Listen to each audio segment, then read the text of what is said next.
Anja Bordon je po 7 letih dela v razvojnem laboratoriju podjetja s prehranskimi dopolnili in kozmetiko ostala brez službe. Morala se je znajti. Ker je zase in za prijatelje več let delala naravno kozmetiko, odločitev ni bila težka.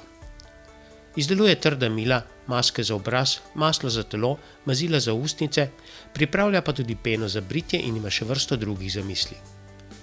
Najbolj pester izbor ponuja pri milih.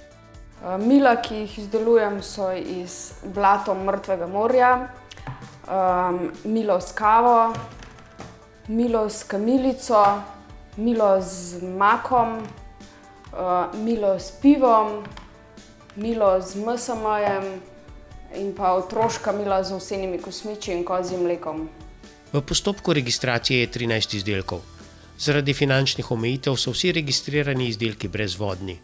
Za takšne namreč ni treba opraviti dragih mikrobioloških testov. Embalaža je lesena, dobavitelja zanjo je našla na Dolenjskem. Notranji del embalaže je iz stekla ali iz plastike, kupuje pa jo v Kamniku. Dobavitelji surovin so slovenski ponudniki kozmetičnih surovin za izdelavo naravne kozmetike. Razvila je blagovno znamko Hungry Skin, proizvodnjo kozmetiko pa je, v skladu s smernicami dobre proizvodne prakse, organizirala v domačem stanovanju. Ponuja tudi prehranska dopolnila za kožo, ki jih razvija skupaj s slovenskim proizvajalcem prehranskih dopolnil. Tole bo maslo za telo, pa za trde pete. Tukaj noter je kakavovo maslo, karitejevo maslo, kokosovo olje, olivno olje, vitamin E. Zdaj moram tole še stopiti, dati v hladilnik za pol urce, da se malo hladi in zmiksati. Prelomnica je bila udeležba na startup vikendu kamniškega pospeševalnika Kickstarter.